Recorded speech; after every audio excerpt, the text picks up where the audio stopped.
Students, तो आज हम पढ़ने वाले हैं animal and plant tissue part 3. This is the continuation. Part 1 and part 2 also there. So it has connective tissue has three subcategories: areolar tissue, adipose tissue, and fibrous connective tissue. Areolar tissue is mostly widely spread, occurring beneath the epidermis of the skin and make the skin elastic so that it helps to withstand pulling strain. So as it is given in the picture, adipose fat tissue, it has specialized cells which store fat, and this tissue forms the padding under the skin around kidneys, eyeball, etc. Padding under skin acts as an insulation for retaining body heat. Fibrous connective tissue, it is made up of elongated cells referred to as fibers. The fibers are strong and bundled together by areolar tissue. They form tendons which connect muscles to bone, and ligaments which connect bone to bone and hold them in position.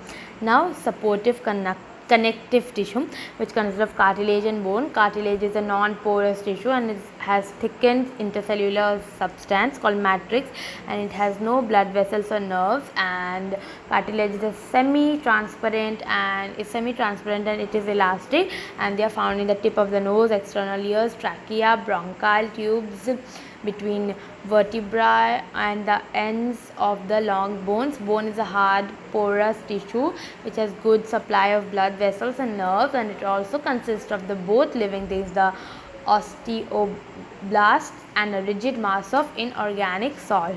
Now, fluid connective tissue, which consists of the blood and the lymph. Blood consists of the three parts. The liquid part is the plasma, and the cellular part is the RBCs, WBCs, and the platelets, or the red blood cells, white blood cells, and the platelets. Now, lymph is the fluid surrounding the body cells. It is essential the blood plasma that has oozed out of the blood vessels. It contains the WBCs and not the RBCs. Both blood and lymph are mainly concerned with transportation, also with immunity. Now we are going to study about muscle tissue. Forms the muscles of the body. Muscles can contract and relax. They help in the body in its movement. So in this page we studied about connective tissue, that is divided into areolar tissue, adipose tissue, and fibrous tissue. Areolar tissue is spread beneath our skin, and which makes our skin elastic and so that it could be easily pulled. And adipose tissue, it is the special adipose tissue which is found in the form of padding under the skin. Then fibrous connective tissue, which are referred to as fibers, and they have tendons and ligaments. And then supportive connective tissue, which is cartilage, which contains a substance called matrix, and it is semi-transparent and elastic, which is found in the tip of the nose, external ears, trachea, bone, which is also hard porous tissue, and it supplies blood vessels. Then we studied about fluid connective tissue, that is blood and lymph. Blood consists the liquid part is plasma, and the cellular part is RBC, WBC, and platelets. Then we studied about lymph, which is a fluid surrounding the body cells, and it has the blood plasma oozed out, and it helps in the transportation and also with the immunity protection. Then we study about it. In this page we also study about muscle tissue, which helps in the contraction and relaxation. Let's move to next page. Three kinds of muscles are striated, unstriated heart, or the cardiac muscle. Striated muscles are under the control of our will, and they are made up of long fibrous cells, and which are nucleated and striated. Light dark bands run across the fibers. They constitute about the 50% of the body weight. They are found in the arms, leg, face, neck, etc. Unstriated muscles are not under the control of our will. They are made up of spindle-shaped, slender, tapering cells, which are unnucleated.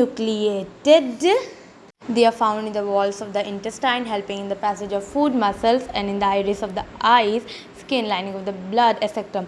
Cardiac are the involuntary in function and found only in the walls of the heart. The cardiac muscles are striated, unnucleated, and branched, and they are relatively short.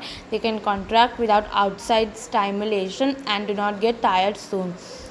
Nervous or the neural tissue constitute to the nervous system. In this page, we studied about the three kinds of muscle, that is striated, unstriated, or heart or the cardiac muscle, and it's striated under the control of a will, unstriated not under the control of a will, the cardiac, involuntary in function.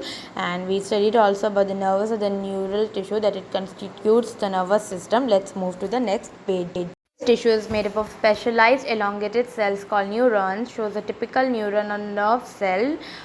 Each nerve cell consists of a cell body called perikaryon or cyton containing the nucleus, one or more elongated hair-like extension called dendrites or dendrons. One of these, the axon, may be very long, sometimes as long as a meter or even 3 meters in an elephant. Axon bundled together form a nerve. The nerve tissue is concerned with the precipitation and response of animals. So in this page we studied about neurons and perikaryon and cyton, dendrites, dendrons, axon, and axons bundled form nerve. This is for today's video. If you like this video, you like it and subscribe to my channel. And this is the complete of animal and plant tissue. Subscribe to my channel and share this video. Till then, take care and bye bye.